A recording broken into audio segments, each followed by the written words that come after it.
Kisah Nabi Isa alaihi salam, tuduhan terhadap Maryam, dan mukjizat bayi Isa. Kisah ini diceritakan beberapa kali dalam Al-Quran. Salah satunya dalam surat Maryam ayat 27 hingga 35. Setelah melahirkan bayi Isa, akhirnya Maryam kembali ke tengah-tengah kaumnya di Palestina. Namun saat kaumnya mengetahui bahwa Maryam membawa seorang bayi tanpa suami, tuduhan dan hinaan menyerangnya. Pada saat itulah Allah Subhanahu wa Ta'ala menyelamatkannya melalui perantara bayi Isa yang dapat berbicara. Hal yang mustahil dapat terjadi atas kehendak Allah Subhanahu wa Ta'ala. Maryam menempuh perjalanan yang cukup jauh untuk sampai di kampung halamannya. Kedatangan Maryam bersama seorang bayi menimbulkan prasangka di kalangan Bani Israel.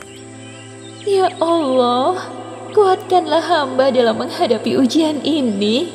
Hamba berserah diri kepadamu.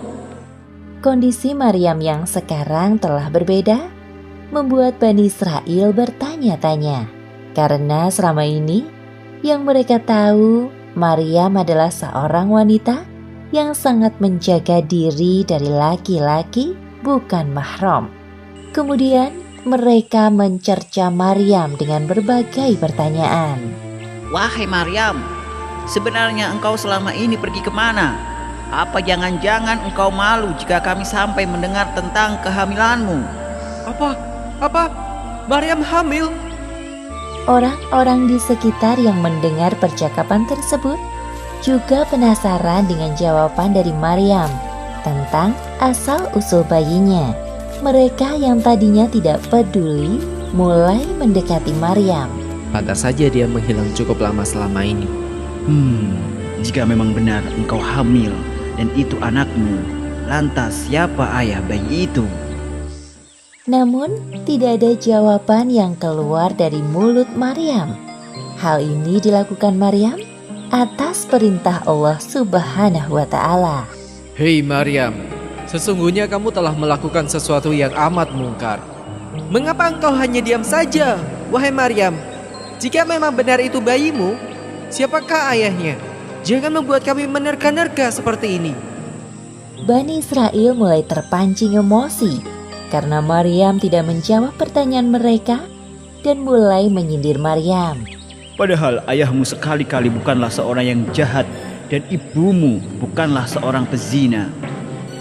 Maryam sangat sedih dan hancur mendengar tuduhan dari kaumnya. Apalagi orang tuanya juga ikut mereka hinakan. Padahal yang selama ini kaumnya tahu bahwa ia sangat menjaga kehormatannya. Namun, Maryam mencoba untuk bersabar menghadapi ujian ini. Wahai Maryam, sebenarnya siapa laki-laki yang telah membuatmu seperti ini? Bagaimana kami akan berbicara dengan anak kecil yang masih dalam ayunan? Pada saat inilah Allah Subhanahu wa Ta'ala menunjukkan kuasanya melalui bayi Isa yang dapat berbicara layaknya orang dewasa. Seperti yang disebutkan dalam surat Ali Imran ayat 46. Dan dia berbicara dengan manusia dalam buayan. Dan ketika sudah dewasa, dan dia adalah salah seorang di antara orang-orang yang saleh. Sesungguhnya aku ini hamba Allah. Dengar, bayi itu bicara. Dia memberikanku Alkitab atau Injil, dan dia menjadikan aku seorang nabi. Subhanallah. Jadi, engkau adalah seorang nabi utusan Allah? Ya Allah, Maha Suci Allah. Perhatian semua orang tertuju pada bayi dalam gendongan Maryam.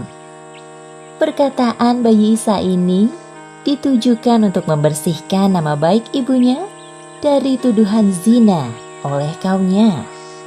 Kemudian bayi Isa juga menjelaskan tentang tugas kerasulannya kelak. Dia Allah menjadikan aku seorang yang diberkati di mana saja aku berada. Dan Dia memerintahkan kepada aku mendirikan sholat dan menunaikan zakat selama aku hidup, dan berbakti kepada ibuku. Dan Dia tidak menjadikan aku seorang yang sombong lagi celaka. Orang-orang yang menyaksikan kejadian tersebut merasa kagum dengan mukjizat bayi Isa yang dapat berbicara. Tuduhan mereka selama ini kepada Maryam sebagai perempuan pezina adalah tidak benar. Wahai Maryam, maafkan kami telah menuduhmu berbuat zina. Sungguh, kami termasuk golongan orang-orang yang menyesal. Maafkan perkataan kami yang telah menyakiti hatimu. Benar Maryam, maafkan kami. Akhirnya, orang-orang yang menghina Maryam sadar bahwa Maryam adalah perempuan yang mulia. Meskipun kehamilan Maryam terjadi atas kehendak Allah, bukan berarti bayi Isa adalah anak Allah. Seperti yang disebutkan dalam surat Maryam ayat 34 hingga 35. Itulah Isa putra Maryam yang mengatakan perkataan yang benar, yang mereka berbantah-bantahan tentang kebenarannya. Tidak layak bagi Allah mempunyai anak. Maha suci Dia. Apabila Dia telah menetapkan sesuatu, maka Dia hanya berkata kepadanya, jadilah, maka jadilah ia. Demikianlah akhir kisah tuduhan terhadap Maryam dan mukjizat bayi Isa. Pelajaran yang dapat kita ambil dari kisah ini diantaranya: pertama, hendaknya kita tidak gampang menuduh seseorang sebelum mengetahui kebenarannya, apalagi dengan perkataan yang buruk, karena hal tersebut akan melukai perasaan saudara kita. Kedua, semoga kisah ini dapat menambah keyakinan kita terhadap kekuasaan Allah, seperti peristiwa bayi baru lahir yang dapat berbicara layaknya orang dewasa. Dan hal tersebut terjadi kepada bayi Nabi Isa. Wallahu a'lam bishawab.